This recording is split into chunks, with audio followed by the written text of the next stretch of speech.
ចាជំរាបសួរពុកម៉ែបងប្អូនចាថ្ងៃនេះគឺខាងសាលាកូនប្រុសខ្ញុំគឺគាត់អញ្ជើញមកចាទាំងសិស្សទាំងអ្នកគ្រូលោកគ្រូចាដើម្បីចុះសួរសុខទុក្ខដល់ផ្ទះខ្ញុំចាកូនប្រុសខ្ញុំចាភឿនសុថាត់ចាគ្រូរបស់គាត់គឺគាត់មកជជែកវិភាសារឿងការសិក្សាអូនចាអើយតើអូនរៀនបានល្អឬក៏អត់ចាគាត់សួរជាច្រើនអ្នកគ្រូគាត់សួរឲ្យគាត់ឲ្យខ្ញុំនឹងសំណូមពរចាគាត់នឹងក៏សំណូមពរមកខ្ញុំវិញចាអំពីអូនណាចាឲ្យមកដល់ហ្នឹងគឺខ្ញុំមានទទួលគាត់ចារៀបជាតុចាកៅអីចាដើម្បីឲ្យពួកគាត់បានសម្រួលអិយាបថបានស្រួលចាមានទទួលជាភេទជ្ជៈចាមានទឹកមាននំចំណីចាអាហារសម្រន់ឲ្យក្មេងៗញ៉ាំចាហើយពួកគាត់អញ្ជើញមកប្រហែលចាជាង10នាក់ដែរចាទាំងអ្នកគ្រូទាំងក្មេងៗចាហើយជជែកវែកញែកអំពីគ្រឿងកូនខ្ញុំកូនប្រុសរបស់ខ្ញុំភឿនសុថាត់ហ្នឹងការសិក្សារបស់គាត់រីចម្រើនឬក៏យ៉ាងណាកែសម្រួលឬក៏ឲ្យបន្ថែមចន្លោះត្រង់ណាចឹងណាចាខ្ញុំនិយាយត្រង់ពីចរិតកូនប្រុសរបស់ខ្ញុំពុកម៉ែបងប្អូនចាខ្ជិលរៀនចាហើយចំពោះខ្ញុំពីមុនមកហ្នឹងគឺថាមើលដិតដល់បានល្អបង្រៀនអូនចាទាំងពាក្យសម្ដីទាំងនិយាយរួមទៅទាំងការសិក្សាចាខំប្រហាត់បរៀនឲ្យបានចេះបានទទួលបានលទ្ធផលល្អប៉ុន្តែមករយៈនេះគឺខ្ញុំបន្ថែមការងារផ្ទាល់ខ្លួនទៀតគឺខ្ញុំមិនសូវមានពេលវេលានឹងមើលអូនអីបានល្អ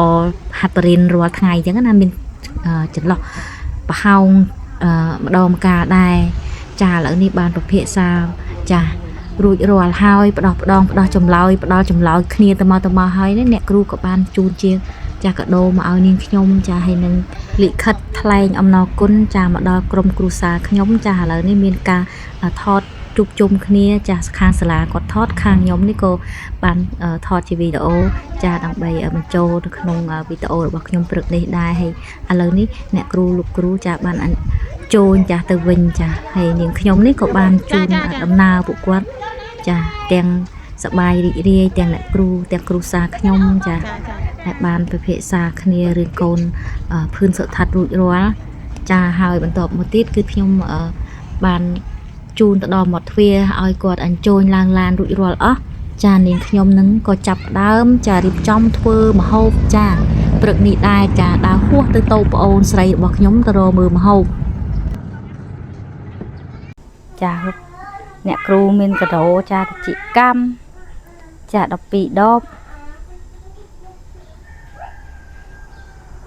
ចាជំរាបសួរពុកម៉ែបងប្អូនសាជាថ្មីចាឥឡូវនេះបន្ទាប់ពីអ្នកគ្រូលោកគ្រូនិងសិស្សានុសិស្សចាថ្នាក់សាលាកូនខ្ញុំគាត់មកលេងគេថារបៀបថាសួរសុខទុក្ខដល់ផ្ទះអញ្ចឹងចាសួរការសិក្សារបស់កូនរួចរាល់ហើយចាឥឡូវនេះគាត់អញ្ជើញទៅវិញហើយគឺខ្ញុំចាចាប់ផ្ដើមមកធ្វើម្ហូបម្ដងចាគឺខ្ញុំបានទៅតូបប្អូនទិញបានផ្សិតចាពោតននងចាហើយនឹងត្រីងៀតចង់ញ៉ាំត្រីងៀតអាំងចាហើយនឹងមាន់មួយចំហៀងចាគឺខ្ញុំស្ងោរដំបូងគឺខ្ញុំមានត្រីនៅក្នុងទូប៉ុន្តែខ្លាចកូនអត់សូវញ៉ាំពួកអីត្រីវាឆ្អឹងអាត្រីទលេយើងត្រីឆ្កែងត្រីពិនត្រីអីហ្នឹងដែលខ្ញុំធ្វើខ្លះសេទុកហ្នឹងថាយកមកស្ងោរផ្សិតជាមួយនឹងននងប៉ុន្តែខ្ញុំគិតថាកូនពិបាកញ៉ាំអញ្ចឹងហើយដូរមកទិញចាសាច់មាន់មួយចំហៀងចាមួយចំហៀងតូចនេះយកមកស្ងោរឲ្យកូនញ៉ាំវិញចាពួកអីកូនចូលចិត្តតែសាច់ចាហើយឥឡូវនេះចាប់ផ្ដើមធ្វើតែម្ដងពុកម៉ែបងប្អូនចាកាត់ភ្លើងស្ងោរពោតបន្ទាប់ពីស្ងោរពោតហើយយើងនឹងដាក់ស្លចាបានភ្លាមញ៉ាំភ្លាម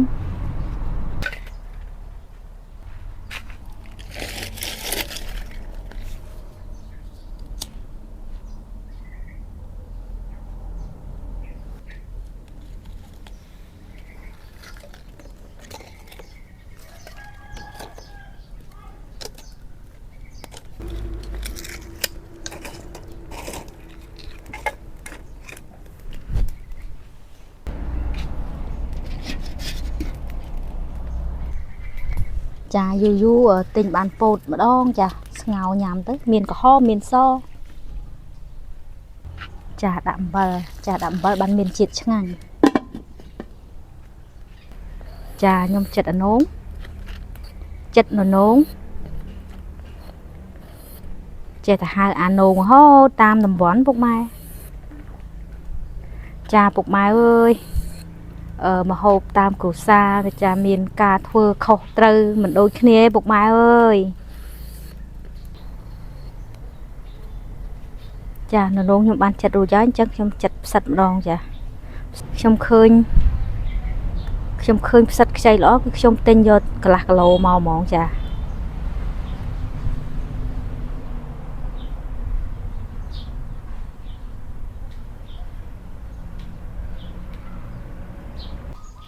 ចាខ្ញុំចិត្តរួចរាល់ហើយគឺខ្ញុំយកទៅលាងទាំងអស់ចាទាំងបន្លែទាំងសាច់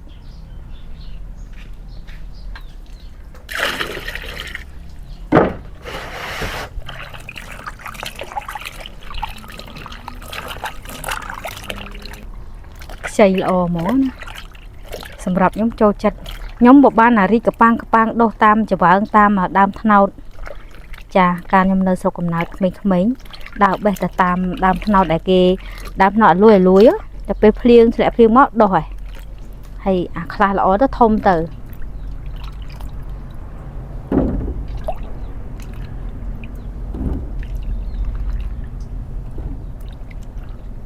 អាខ្លះតូចទៅ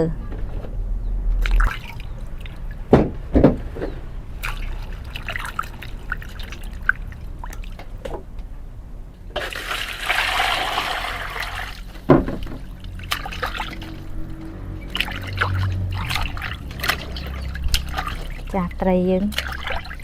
ចា1 3000គេថ្លឹងមួយខាំ1គីឡូ30000ហើយក៏25000នេះបានសួរគេថាផ្អែមឆ្ងាញ់ឲ្យតែផ្អែមឆ្ងាញ់ហើយ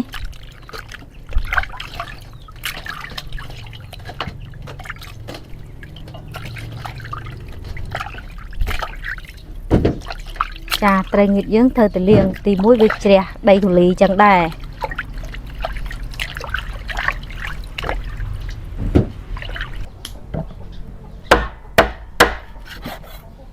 កាប់ឆាច់ឆ្លអីកូនកូនពើថាមើលកូនថាម៉ាក់ឆ្លអីទាយ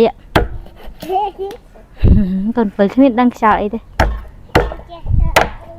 កូនពើតិចទៀតបានឆ្លម៉ាក់ឲ្យកូនពើឆ្លហើយអីអាបងប្រុសហ្នឹងស្រីមិនគេធ្វើម្ហូបអីអាប្រុសក៏ធ្វើដែរគាត់ថាស្រីភាគច្រើនទូនីតិខ្លាំងជាងប្រុសអារឿងបាយទឹកហ្នឹង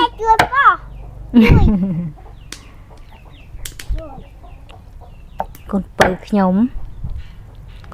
តិចក៏មុំបាត់ទេ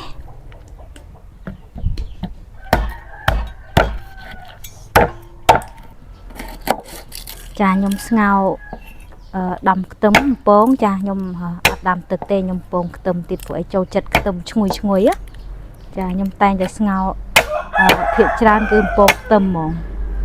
ចាបើស្ងោត្រីគឺអត់ពងទេខ្ញុំមកដាំទឹកស្ងោតែនេះសាច់មាន់ខ្ញុំត្រូវតែបលីងសាច់មាន់តិចសិនណាចាបើត្រីយើងគ្រាន់តែយើងដាក់ដាំហើយយើងដាក់ទឹកត្រីចេងស្ករចាឲ្យដំខ្ទឹមបងទៅក៏ឆ្ងាញ់ដែរហើយម្រេចទៅហើយយើងដាក់ជីដាក់អីចឹងទៅបងបន្លែទៅលើទៅតែបើចំពោះសាច់មាន់ខ្ញុំមកលីងសិនចាមកលីងឲ្យវាឈ្ងុយជាមួយខ្ទឹមសិនណា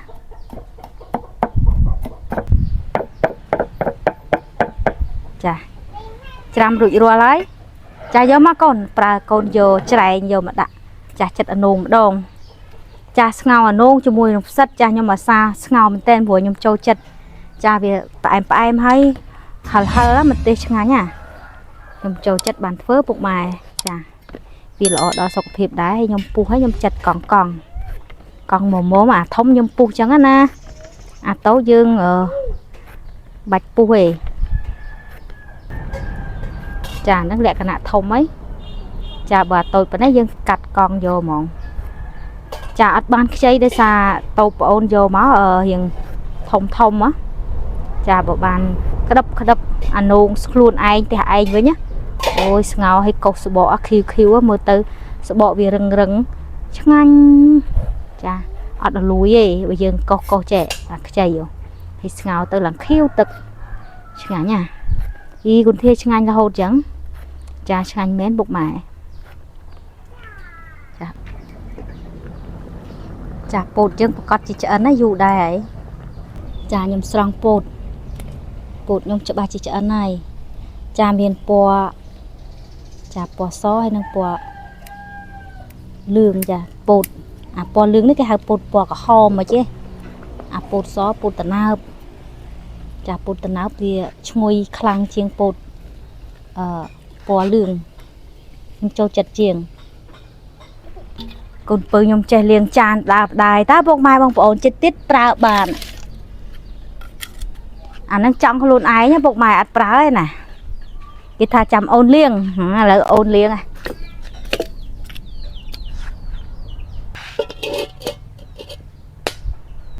ចាឆ្នាំងយើងបានក្តៅយើងដាក់ប្រេងចូលចាស់ប្រេងបន្តិចបន្តួចដែរចាស់ខ្លាញ់បានក្តៅឲ្យដាក់ខ្ទឹមចូលចាស់ទុកឲ្យឆ្នាំងក្តៅអញ្ចឹងបានបំពងខ្ទឹមទៅឈ្ងុយបើយើងចាក់ទាំងខ្លាញ់អត់ក្តៅហ្នឹងគឺថាក៏អត់ឈ្ងុយដែរខ្ទឹមយើងបាត់បង់ភាពឈ្ងុយដែរតែបើយើងបលីងឲ្យវាខ្លោចពេក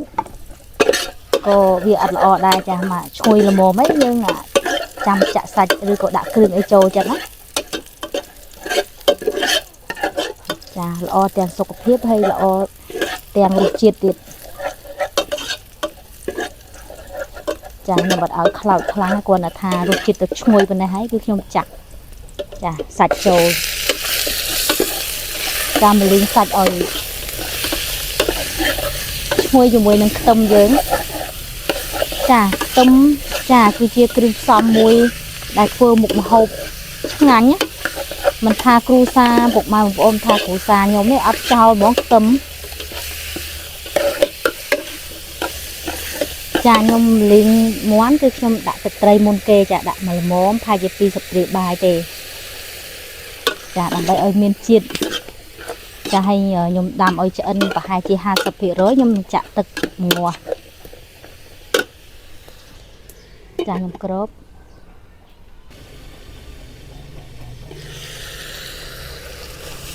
ចាចាក់ទឹកចូលហើយចាពួកអានងយើងចេញទឹកដែរយើងដាក់សំល្មមមកកុំឲ្យរាវពេកចាខ្ញុំរងចាំទឹកសម្លពុះចាខ្ញុំផ្សំគ្រឿងរសជាតិដើម្បីនឹងដាក់ស្លប៉ុន្តែខ្ញុំមកនេះញ៉ាំពោតសាកមើលចានឹកទៅអង្គុយកន្លែងនេះពុកម៉ែបងប្អូនចាកន្លែងខ្ញុំនេះពេលតិចទៀតដល់ខែវស្សាចាតិចទៀតនឹងមានភ្លៀងធ្លាក់ច្រើនណាចាធ្វើឲ្យមានការពិបាកដាំបាយដាំស្លឬក៏ជ្រកអញ្ចឹងណាចាខ្ញុំតាមធម្មតាគឺខ្ញុំមានរោងបាយត្រឹមត្រូវមានកន្លែងញ៉ាំបាយត្រឹមត្រូវក៏ប៉ុន្តែកន្លែងនោះវាចង្អៀតហើយវាងងឹតចាសម្រាប់តែយើងធ្វើប្រចាំថ្ងៃអីអញ្ចឹងរាល់ថ្ងៃបានតែដល់ពេលខ្ញុំមកធ្វើជា content ធ្វើជាវីដេអូសម្រាប់ upload ចូលទៅក្នុង YouTube គឺខ្ញុំថតនៅខាងក្រោយនេះគឺមានពន្លឺគ្រប់គ្រាន់ចឹងហើយអង្គុយទៅក៏នឹកឃើញថាចង់ធ្វើជារោងមួយពុកម៉ែឲ្យមានកន្លែងចាស់រៀងចិត្តចឹងហើយយើងដាក់តុកនេះកុំឲ្យពុកអីចឹងទៅយើងមានចាគិតចាំមើលស៊ូគ្រូសាខ្ញុំសិនតើគាត់អាចធ្វើឲ្យបានអត់ចឹងណាតែយ៉ាងយូរចាំរងចាំ1 ខែ 2 ខែទៀតសិនណាចាដើម្បីខ្ញុំមានប្រាក់ខែខ្ញុំបើកមកគឺខ្ញុំចំណាយលុយខ្លួនឯងហ្មងហើយនឹងធ្វើជារោងបាយមួយចាស់ត្រឹមត្រូវកុំឲ្យទឹកភ្លៀងពុកម៉ែអើយចិត្តខែភាសាទៀតហើយសាច់ល្អណែនហ្មងនេះ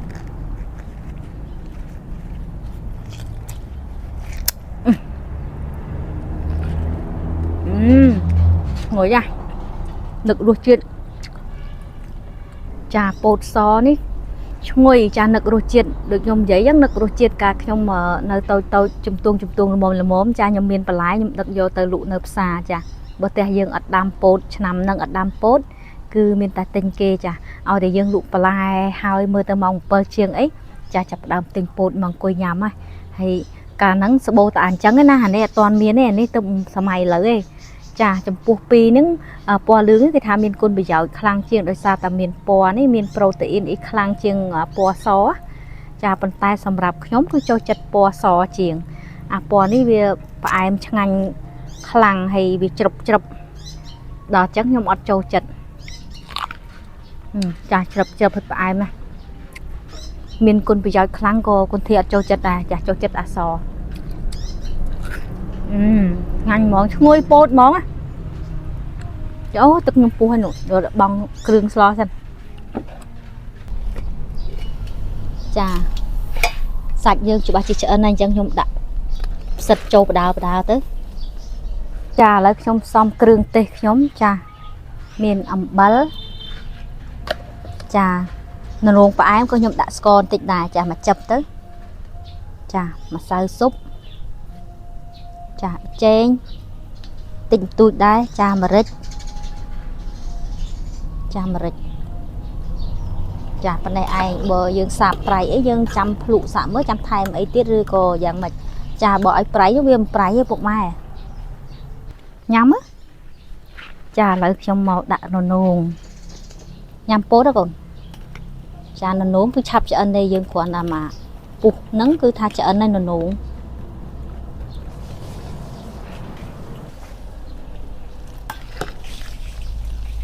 ចារៀងទឹកហ៎ពុកម៉ែចាហត់ទឹកហ្មងអានោងចាញ់ទឹកទៀតទឹកហ៎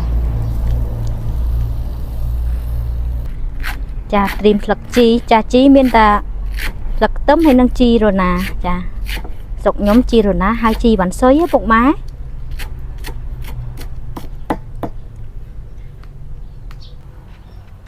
ចាឆ្អិនប៉ុណ្ណេះបានហើយពុកម៉ែអើយឃើញថានោងយើងពណ៌ស្រស់ស្អាតមែនតើចាអត់ឲ្យរលួយខ្លាំងទេចាពណ៌ស្រស់ស្អាតអញ្ចឹងខ្ញុំដាក់ជីចូលចុងក្រោយចាជីនេះដាក់ឲ្យឈ្ងុយហ្មងណាត្រូវហ្មងចាឲ្យខ្ញុំនឹងលើកចាសម្លហ្នឹងបើបានដាក់មីសួរទៀតណាមីសួរយើងនឹងដាក់មកផ្លុកមកអូយឆ្ងាញ់ណាស់ចាឥឡូវខ្ញុំដាក់អាំងត្រីចាអត់បានដាក់ខ្ជូងទេនេះល្ងើកចេញមកពីគល់អស់យើងហ្នឹងប៉ណ្ណឹងអាំងឆ្អិនពេកហើយ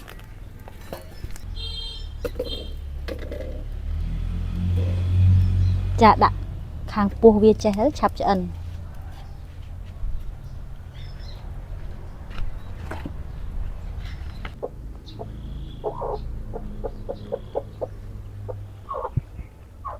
គេមានកូននៅក្រក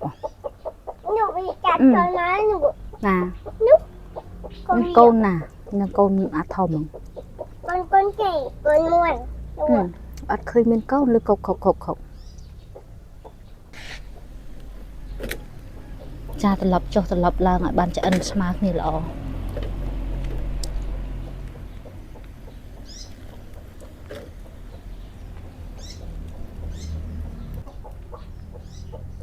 ចារងចាំត្រីងៀតឆ្អិនគឺយើងបានញ៉ាំហើយ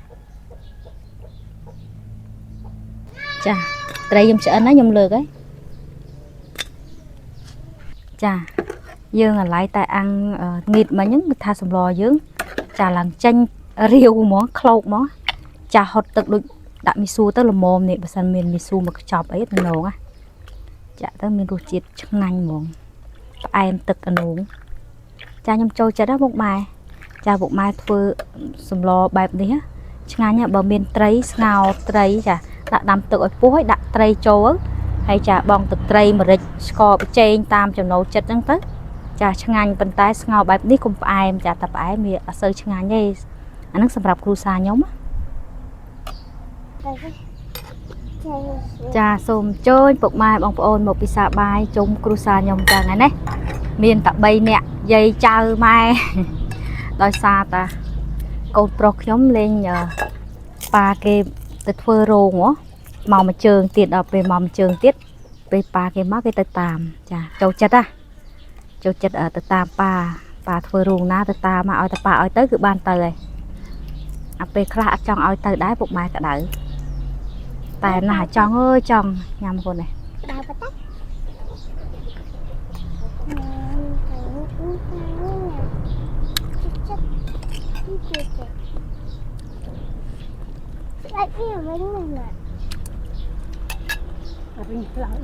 មាត់កូនឯងទេមាត់កូនឯងល្វីង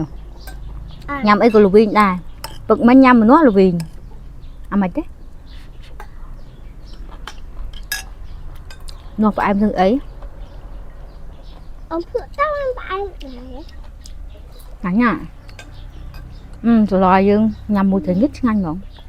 trên môi tại trên viên trên nhầm tay vinh bây giờ tiếp tục anh ấy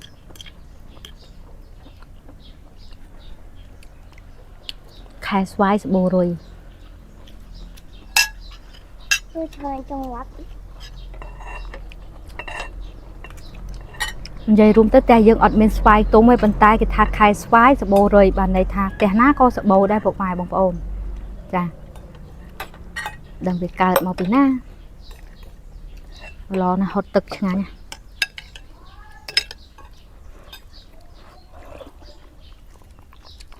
không nó với vâng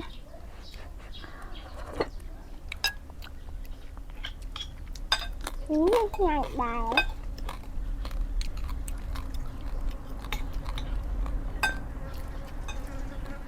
cái gì chứ có ngành là mồm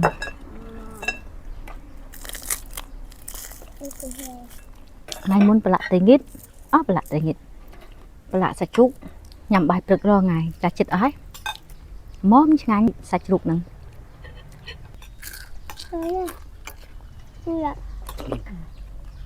ngắm mắt bà sẽ đặt giờ thầy đã ôi nó đẹp tệ đặt đây à bây giờ ăn được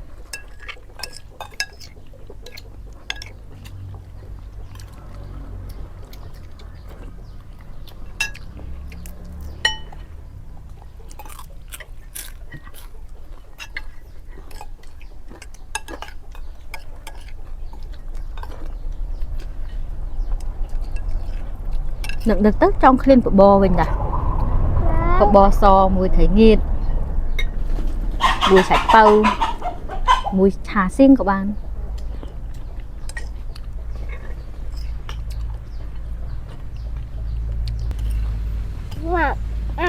môi hạt đâu ui mà hạt lắm món với cróc bếp miên cấu này cróc à gì từng nhà cróc mình nhòa cấu này ăn khơi câu nóng bong chú bong mai ao máu pram muôn chạy ôn mà nè muối nè sò pi tục bụi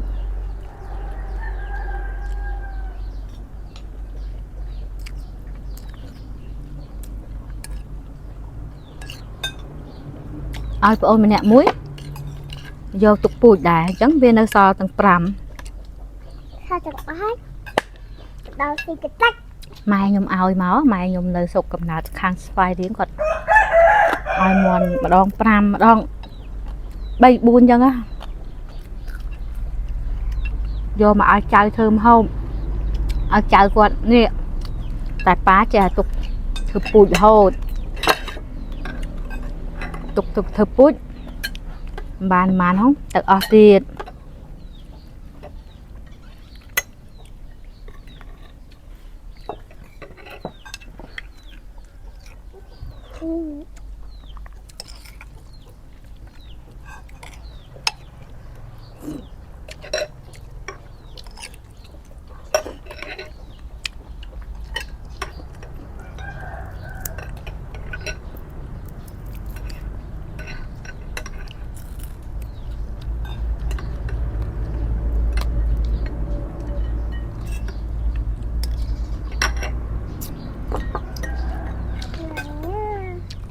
mà nhá con sâu tự lo cho rất là su hột ôi nhau mà tay nghiền